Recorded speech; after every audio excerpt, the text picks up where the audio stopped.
Hey guys, for today's video ay tuturo ko sa inyo kung paano nga ba mag-edit ng music video para hindi tayo makopyright.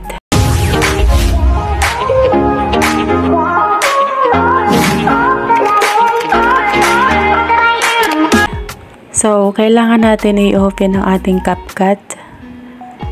And then, pag na-open na, click nyo yung new project.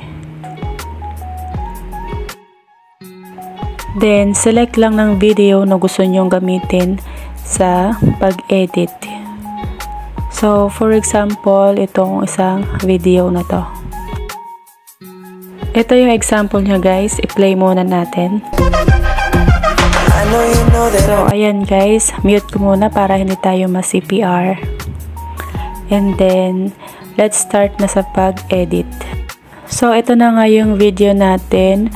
Ang una natin gagawin is, i-click mo yung video mo. Ayan. Tapos, dito sa baba, hanapin mo yung extract audio. Ayan. Tapos, i-click mo. And then, ayan, makikita nyo guys, humiwala yung music dun sa ating video. Tapos, i-click nyo yung music or yung audio. Then, i-click yung voice effects.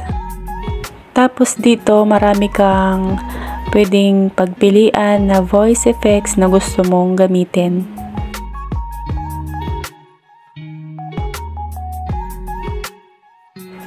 Try natin itong deep. Tapos, dito sa pitch, pwede nyo siyang i-adjust. Ayan. Tapos yung timbre, pwede nyo rin siyang i-adjust. Pero sa akin, hindi ko na siya ginalaw.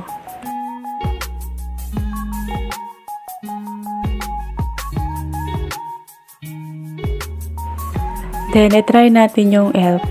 Tapos, adjust nyo lang. Playing siya guys, pero walang sounds yung aking screen recording. Mas maganda yung elf guys kasi mas malapit siya dun sa original music niya.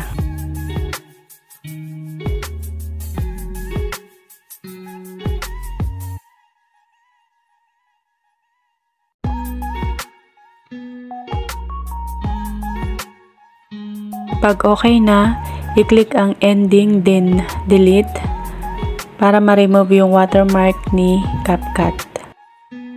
Then, click yung arrow sa taas and exporting na guys.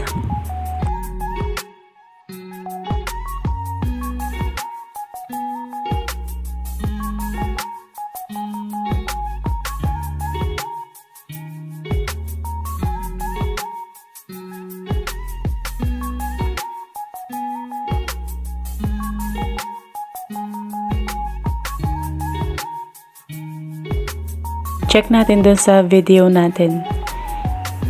Then, ito na yung result.